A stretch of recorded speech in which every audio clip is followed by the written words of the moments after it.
Hello and welcome. My name's Lisa Marie. In this short video, I'm going to explain why menopause is viewed as the second spring in the Eastern philosophy. Plus, I'm going to give you 5 very gentle signs that you are actually entering your second spring. So make sure you stick to the end, and I am sure you will be able to relate to some of, if not all of these items on this list. Quick question first. When you hear the word menopause, what do you think of? In the Western world, it's referred to as that time of life where you have hot flashes, mood swings, weight gain, anxiety, insomnia, all of these symptoms.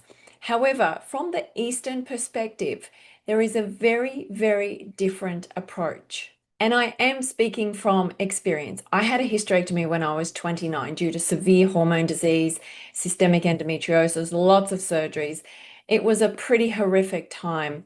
I'm now 56. In my 20s and 30s, I was a medical scientist, and then I made a huge pivot because of my exposure to the Eastern philosophy when I was a teenager, trying to find my own health solutions. I started down the holistic path, became an Eastern practitioner, and that is how I've helped thousands of women with the best of both worlds, both East and West, to help women understand their changing bodies, navigate all of the stormy time with practical tools and a lifestyle that helps dramatically reduce symptoms. So you become healthy, happy, strong, lean, how we actually should be in this stage of our life. The Western world seems to have an approach of menopause is sort of like a disease. There's all of this pathology going on.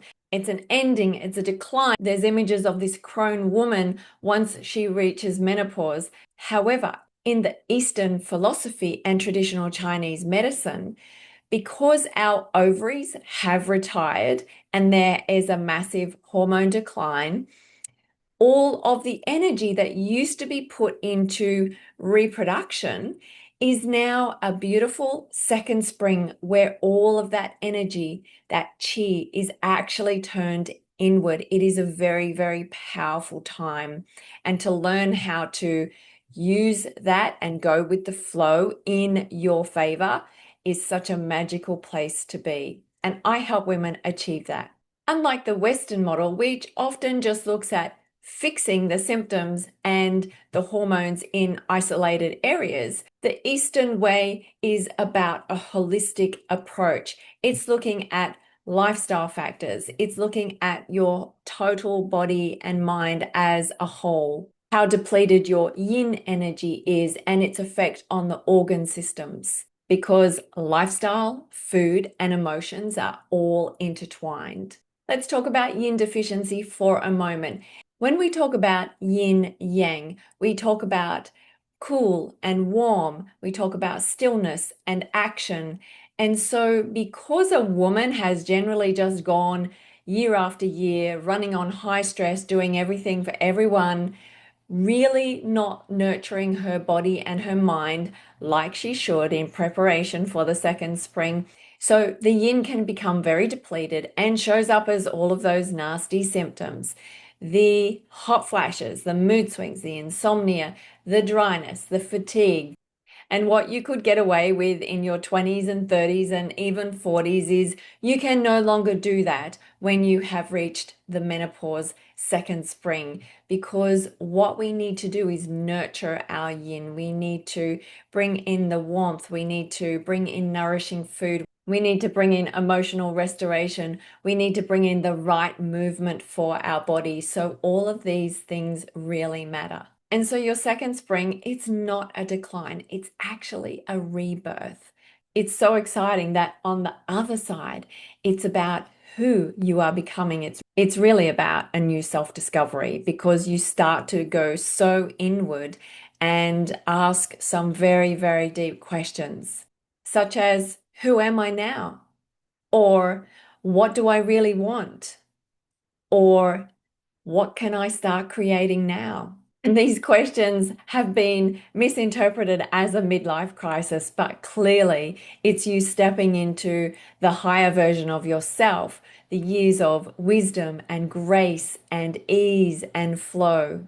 And quite frankly, it's all about you, and that's okay. Basically, it's shedding the old you, which is probably why it can be pretty uncomfortable. So you're no longer that reproductive person and you're stepping into who you truly are. So here are the 5 signs that you're entering your second spring. Number 1, you feel a shift in your energy patterns. You can go from having energy to literally flatlining. It can be scary and you feel really lost because you just have no energy or motivation to do anything. This is starting to learn where your new energy cycles are so you can be productive in your moments of energy and then not force yourself when you don't have that energy. And so this is some mindfulness that you can start to practice. And a great tip is get yourself a journal and start to diarize your energy. Number 2, you're actually craving things that have more meaning to them. So you're no longer reaching for external validation.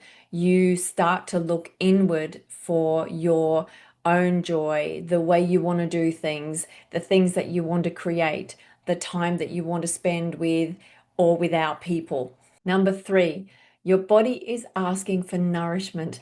Definitely not punishment, meaning stop calorie restricting if you're gaining weight, stop putting processed foods into your body, and you'll probably find that your body is a lot more sensitive to different foods. You might be getting a bloated tummy. You are possibly gaining that mid-region belly fat that you've never had a problem with before. So this is a time to make the shift to an anti-inflammatory diet, having more fiber, more protein, nourishing our body. You'll find links to fiber guide, protein guide in the notes below. Number 4, your emotions are rising, and in a weird kind of way, they're actually guiding you. And in the hormone flux and decline, you feel frustrated, you feel angry, you've had mood swings. Sometimes you feel like you're losing your mind, but these emotions are actually chemical messengers. And what we really need to do for ourselves is clear out the clutter of the previous decades. So, doing something like keeping a journal and recording how you were feeling that day, and ask the next deeper question is, why was I feeling that way? Quite frankly, you may not know, but at least if you start to investigate, then you can allow that emotion to be there, but also to allow it to pass through, because we don't need to hold on to it. It's just extra baggage in what can be a very stormy time. Number 5, you're feeling an inner nudge to really redefine yourself. People are saying reinvent themselves. Well, that really is that midlife thing is you coming back to your true self. And it's such a beautiful time to stop and reflect, because we're never going to be the same as we were in our 20s, 30s, and 40s. This is a new time. This is a new chapter, and a powerful tool that you can do on a daily basis if you do morning mindfulness or meditation is go through the visualization process, creating a mind movie of you being totally empowered in your second spring. What do you want your physical body and well-being to be? What do you want your emotional status to be? What do you want your relationships to be? What do you want your future to be? Start creating that now, because when you're living in the possibilities rather than what is, it makes this journey so much more powerful. And what I know is that from an energetic perspective, we get what we think. So make it powerful. Your body is wise, your spirit is strong, and this is truly a time to embrace the second spring with a new mindset and a new way of living.